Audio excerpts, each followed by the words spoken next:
I was halfway through waxing down my old fishing boat when I heard the dreaded heels clicking on concrete. I didn't even have to look up. That sharp, nasal voice cut through the lakeside breeze like a rusty blade. "Zayden Voss, what do you think you're doing? You can't just leave that thing tied to the dock." I glanced up, still holding the rag in one hand.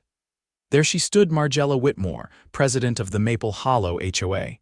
Mid-50s, permanently annoyed, with a white visor perched like a crown of entitlement on her over bleached hair. She looked like she was born with a clipboard in her hand. "This thing happens to be my boat, Margella," I said, standing up straight, "and that dock, it's mine, along with the lake." She scoffed so hard I thought she'd rupture something. "You're joking." "Nope. Deed and all." I reached into the back pocket of my cargo shorts and pulled out a laminated copy of the property survey. I'd kept copies ever since the HOA tried to fine me for building the dock last year. "See that line? Everything inside it, including the shoreline and dock, is privately owned by me." Margella snatched the paper like it was a piece of contraband. "This can't be right. Maple Hollow has community lake access. That boat is an eyesore. Community access is over by the trailhead." I pointed across the water. "This part, not yours, not the HOA's, mine." She didn't like that. Her face went red as a crab boil. "As president of the HOA, I'm telling you to remove it immediately." I leaned against the railing. "You can tell me anything you want, but unless you've got a court order or a badge, I'm not moving a damn thing." Her jaw dropped. "You're being hostile." "No," I said, "I'm being legal. There's a difference." She stormed off, muttering something about violations and board meetings. I watched her go, then turned back to my boat and kept waxing. But I should have known. Margella wasn't the type to give up after being told no. And the next morning, the real storm hit. I woke to the sound of wet gravel crunching under tires, a low, deliberate roll that didn't match the usual early morning joggers or dog walkers. I pulled the curtain back and spotted a black SUV idling at the edge of my driveway, engine humming, windows tinted darker than legal. It sat there for a full minute before backing up and disappearing down Lakefront Drive. I didn't recognize it. It wasn't from around here. By the time I stepped out with my coffee, there were 3 bright orange notices stapled to the trees near my dock, each one stamped with the Maple Hollow HOA logo. "Unauthorized structure, environmental violation, pending removal." The wording was vague, almost intentionally so, and each notice had a different signature at the bottom, not just Margella's, 2 others I didn't know. I peeled them off, stuffed them into my toolbox, and made my way to the county records office by lunch. The clerk, a guy named Rick I'd met during the dock permit process, glanced at the notices and raised an eyebrow. "These aren't legitimate," he said, flipping through the files. "We don't issue environmental citations through HOAs, and your dock's already been cleared by the county inspector last year. Everything's on file." "So if they're not legal," I asked, "what happens if they try to act on them?" He looked over his glasses. "If they tamper with private property?" "That's criminal mischief, maybe trespassing. If they bring in contractors to remove the dock, they're facing felony charges." I left with copies of my permits, property lines, and the inspector's signed approval. I also stopped by the sheriff's office to log a formal complaint. Sheriff Blanton, a broad-shouldered Vietnam vet with a habit of chewing mint toothpicks, gave me a slow nod after reading the notices. "Don't let anyone near that dock without filming it," he said. "If they cross the property line again, we'll take it from there." By the time I got home, the black SUV was back, parked farther down the road this time, half concealed behind a row of azaleas. I walked straight toward it with my phone recording. The engine revved and it pulled away without hesitation. That night, I installed 2 trail cameras, one facing the dock, the other pointed toward the road. They were motion-activated, infrared, and tucked discreetly into the brush. I didn't mention them to anyone. The next morning, I found fresh tire tracks leading down the side path near the lake. Someone had driven onto my grass and left deep ruts. My mailbox had been knocked sideways and the flag snapped clean off. I checked the footage. Around 2:30 in the morning, a figure in a hoodie had crept along the tree line, yanked one of the orange notices out of my trash bin, and nailed it back onto a post by the dock with a different signature. Then headlights flared as the black SUV rolled down my side yard, circled and sped off, kicking up mud and turf. I isolated the license plate. The vehicle belonged to a landscaping company based 3 towns over. I called them. The owner, a wiry guy named Hugo, answered after a few rings. I explained the situation and his tone shifted immediately. "Wait, are you saying someone's using our truck?" he asked. "We haven't had a crew out there. That vehicle's supposed to be in our lot at night." He checked his GPS logs while I waited. "It was taken," he muttered. "I've got logs showing it left the yard at 1:30 a.m. without authorization. It's supposed to be locked behind the gate." "You might want to file a police report," I said. "I've got video." By the end of the day, the sheriff's office had launched a formal investigation. My footage, combined with Hugo's GPS logs, pointed to someone with access to the landscaping company's keys and vehicles. That's when things got stranger. The following week, I noticed a series of digital messages posted on the Maple Hollow HOA's internal network. A neighbor named Dana, who I'd helped fix a retaining wall last spring, sent screenshots anonymously. The posts claimed I was blocking community lake access, endangering wildlife, and erecting unauthorized barriers. There were even fake images doctored to make it look like I'd fenced off part of the shoreline with barbed wire. The comments below were a storm of fury neighbors I'd never met calling for my removal from the community, demanding the dock be demolished, even suggesting I be fined into submission. But the kicker was the post from an account labeled Admin MW. It read, "We are currently pursuing legal avenues to reclaim access to the lakefront. The homeowner has refused to cooperate and may be in violation of Section 8.4 of the Maple Hollow Covenant." Dana managed to pull the metadata from the post. It had been uploaded from an IP address registered to none other than Margella Whitmore's home. I brought the digital evidence to the sheriff and filed a second report, this time for defamation, cyber harassment, and property damage. I also hired a local attorney, Rosalie Chen, who specialized in real estate and HOA abuse cases. She looked over my files, the video footage, and the HOA bylaws. "Section 8.4 doesn't apply to your parcel," she said, flipping through the covenant. "That clause only governs shared amenities owned by the HOA. You're not part of their controlled lakefront zone. Can we get an injunction?" I asked. "Oh, we can do better than that," she said. "We're going to file a cease and desist against the HOA board, launch a civil suit for damages, and demand a forensic audit of their finances.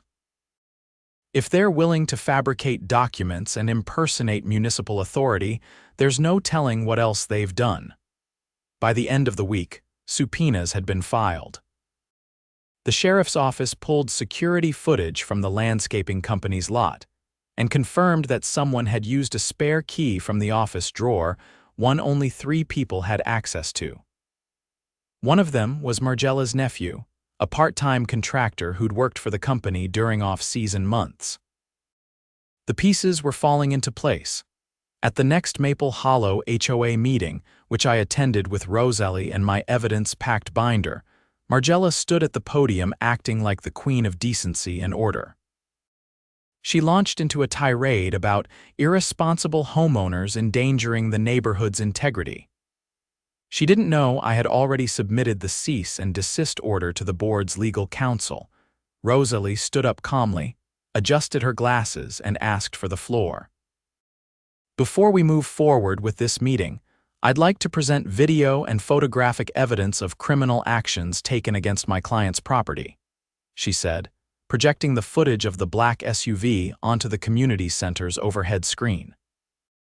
"Additionally, we have documentation proving that false information was uploaded to the HOA's website from President Whitmore's home network." The room went dead silent. One of the board members, a man in his 60s who'd mostly kept to himself, stood up mid-presentation and walked out without a word. Rosalie continued, laying out the timeline, the fabricated citations, the forged signatures, and the illegal surveillance attempt. She passed out copies of the legal complaint to every board member and let them know that any further interference with my property would be treated as criminal conspiracy. Margella tried to interrupt, but Rosalie didn't even look at her. "You'll have your chance to respond in court," she said. And just like that, the meeting adjourned early. Half the room avoided eye contact on the way out. The other half whispered to each other, clearly stunned. I walked home that night under a sky thick with stars, the lake calm and undisturbed. The dock lights reflected off the water like nothing had ever happened, but now, the entire neighborhood knew what had been going on behind the scenes, and I had no intention of letting Margella or her cronies disappear quietly into the shadows. 2 weeks passed and Margella had gone silent, at least in public. No more notices showed up. No late-night tire tracks, no anonymous posts on the HOA network. It wasn't peace exactly, but it was quiet. Too quiet. I kept my cameras running. Sheriff Blanton's advice had stuck with me, and I wasn't about to let my guard down. Rosalie was already preparing to request discovery documents from the HOA board, and the court had scheduled the first hearing for early spring. The board, under pressure, had hired a law firm from the next county over big on image but light on substance. Then, out of nowhere, Dana called. She never used to before all this. Her voice was low and fast, like she didn't want to be overheard. "You need to see what I found," she said, not giving me a chance to reply before hanging up. I met her an hour later at a strip mall cafe 2 towns over. She was already at a booth in the back, tapping her nails against a manila folder. "I didn't know what I'd find when I started digging," she said, sliding it across the table. "But it's bad." Inside were copies of internal HOA meeting minutes, ones that had never been publicly posted.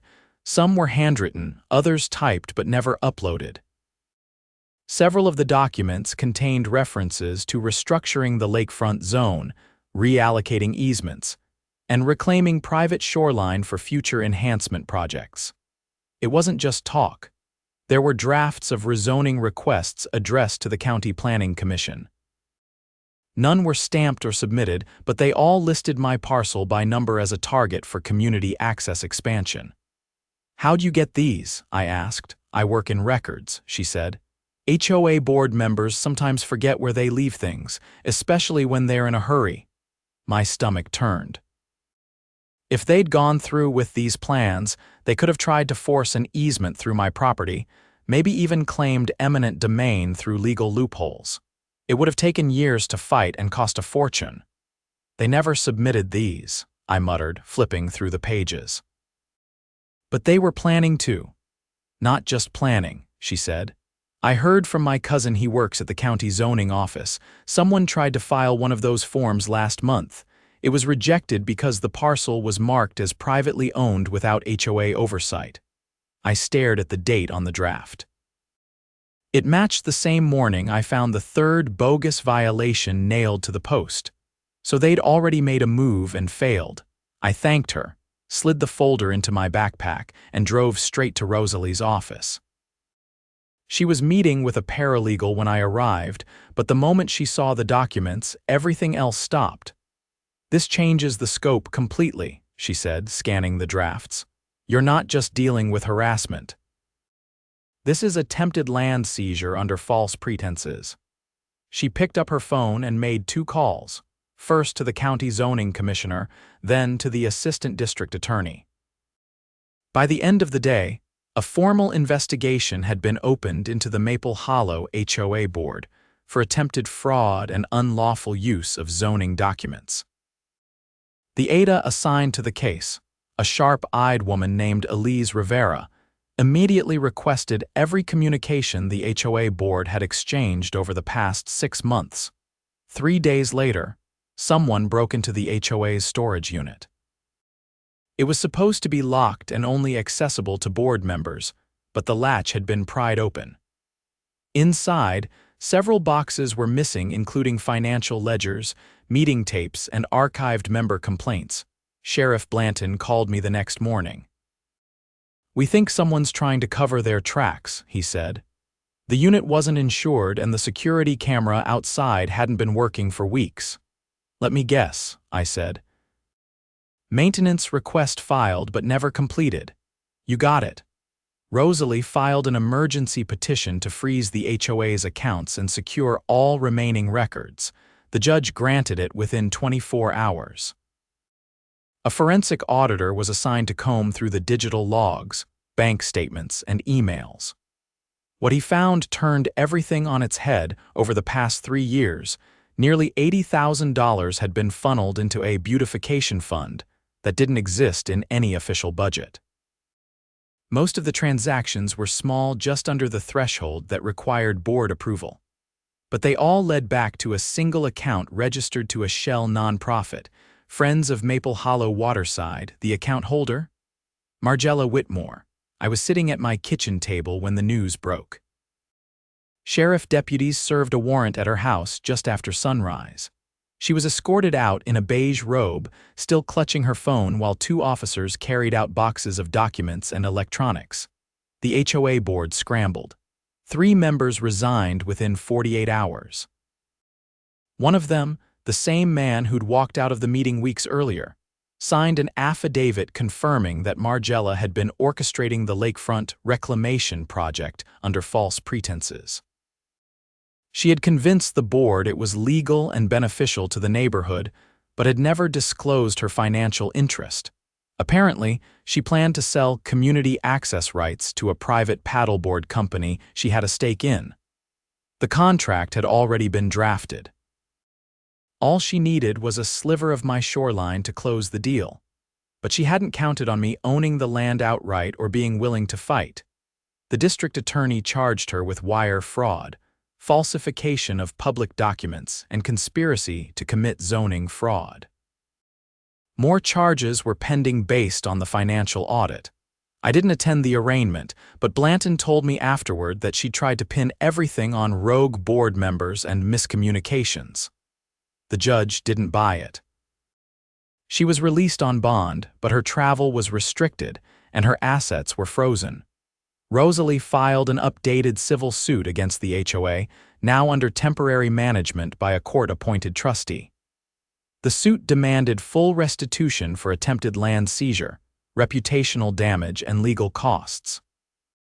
She also filed a petition to dissolve the HOA's authority over non-common parcels, meaning anyone with private property not governed by shared amenities could opt out permanently. The new trustee didn't fight it. He said it was the only way to salvage what little public trust remained.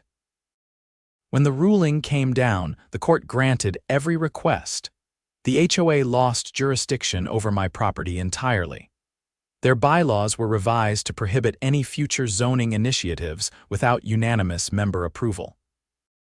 And a new oversight committee made up solely of non-board homeowners was created to monitor finances moving forward. A few weeks later, I walked down to the dock with a cold cider in hand and finally dropped the anchor on my boat. Not because I had to move it, but because I didn't. The lake was glassy and still, reflecting the last light of sunset. A blue heron flapped across the far end, unbothered by the chaos that had unfolded. Dana joined me not long after, carrying a small cooler and 2 folding chairs. "Guess you finally won," she said, setting one down. "Didn't feel like winning," I admitted. "Felt like surviving," she nodded. "But now everyone knows. No one's going to try anything again, not after this." I believed her, not because of fear, but because of change. The neighborhood had seen how far someone in power could go when unchecked, and how far someone without power could push back when armed with the truth. As the sky turned dark and the lake disappeared into shadow, I leaned back in my chair, letting the silence settle around us. For the first time since the first knock of Margella's heels, I didn't feel like I had to be on alert. The lake was mine. The dock was mine, and now the peace was too. 3 months after the court stripped Maple Hollow HOA of its authority over my property, The neighborhood had settled into a sort of cautious calm. The board had been gutted, the trustee was quietly restructuring the mess, and Margella's trial was still pending. I thought maybe, just maybe, the worst was behind me. Then I got a letter, not certified, not from the court, just a plain envelope shoved into my mailbox without postage. No return address. Inside was a single page typed, no signature. It read, "Enjoy your dock while you can. We haven't forgotten what you did." I folded it once, slid it into a folder labeled Unresolved Incidents, and called Sheriff Blanton. "Same formatting as the last 2 anonymous hits we found on other cases," he said after I scanned it over. "Whoever wrote that isn't done yet." "I'll flag it." I kept my expression neutral, but my gut twisted. I hadn't made enemies, I'd exposed corruption, but people like Margella didn't act alone. They needed accomplices, ones who hadn't been caught yet. And this letter told me someone still had skin in the game. A week later, I learned who. Elise Rivera, the ADA assigned to the HOA investigation, called me into her office. Her tone was clipped and her face unreadable as she handed me a sealed packet. Inside were transaction records that hadn't been part of the original audit. They showed payments from the HOA's general fund to a private security firm, one registered to a man named Curtis in Dry. Curtis wasn't on any board. He wasn't listed as a contractor, but I knew the name. I'd seen it once, months back, scribbled on a clipboard Margella had left on her porch. He was her off-the-books guy, the one she called when she didn't want a paper trail. Curtis ran surveillance for the board, Elise said.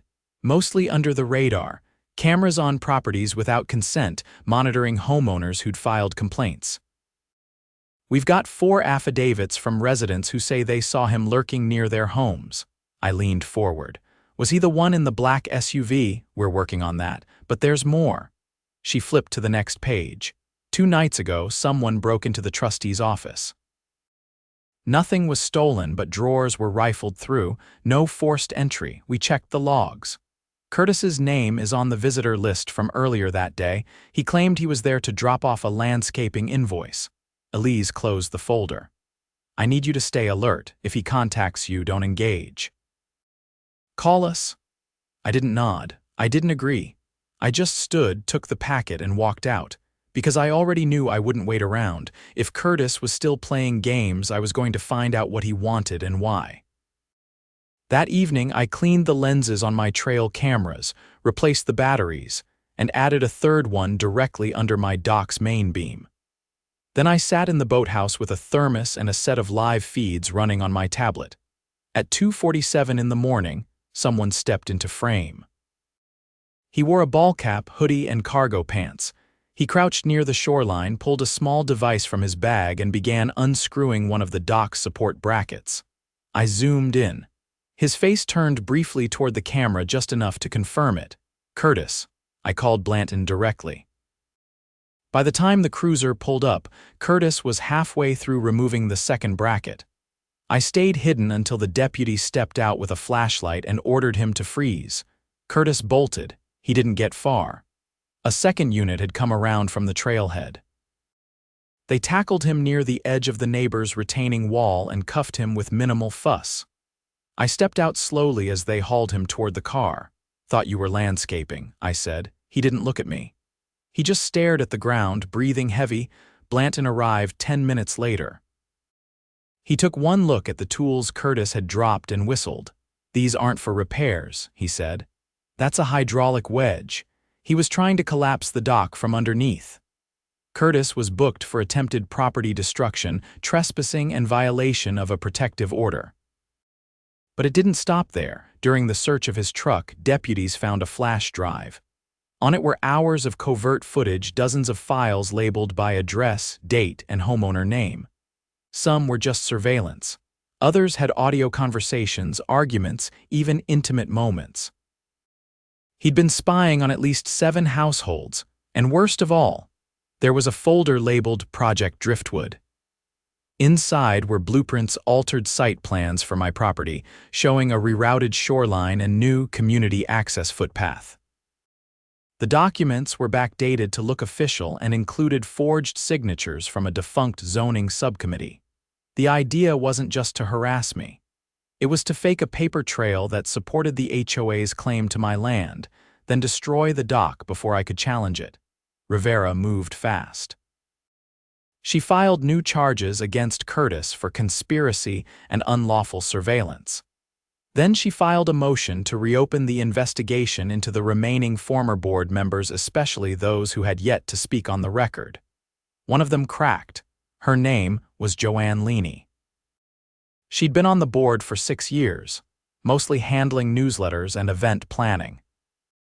But under questioning, she admitted she'd been present at a meeting where Margella and 2 others openly discussed removing Zayden's dock by any means necessary.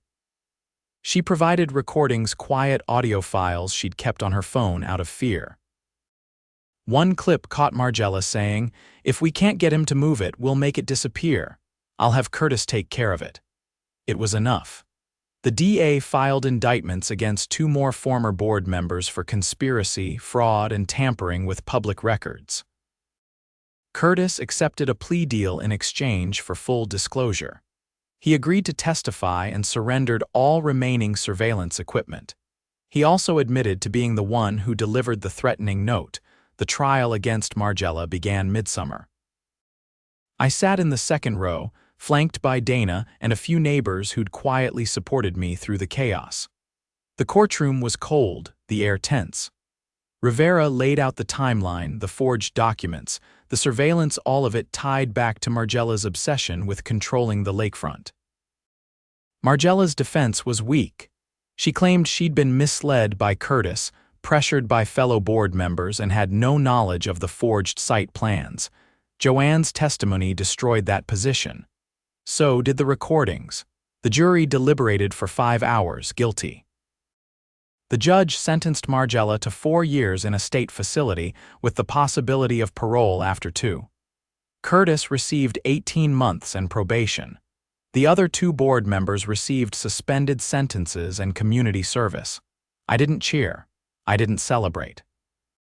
I just walked out of the courthouse into the sharp autumn air and let my shoulders finally drop. The new trustee, a soft-spoken woman named Eliza Hart, called a community meeting a week later. It was the first HOA gathering I'd attended where no one brought a clipboard. Eliza stood at the podium, cleared her throat, and spoke plainly. There will be no further attempts to expand community access without full public review. All security practices will be done transparently. And any homeowner may opt out of HOA jurisdiction if their property falls outside shared zones. Then she looked directly at me. "And Mr. Voss, on behalf of this neighborhood, I want to apologize. You were right to stand your ground, and we're better for it." I nodded once. That was enough. That fall, I rebuilt the dock's railing and added a new brass plaque to the end post. It read simply, "Private property protected by truth." Neighbors started stopping by more often, not to complain, but to ask questions, share stories, even fish off the edge with me. Kids played at the shoreline. Dana brought her brother's canoe one Saturday, and we pushed off just after sunrise, the lake still and golden. The cameras came down. The folder labeled Unresolved Incidents went into the cabinet. And for the first time in a year, I opened my front door, stepped out onto the porch, and didn't glance over my shoulder. The HOA had tried to take what wasn't theirs. But I had something they didn't: the law, the truth, and the will to fight, and that made all the difference.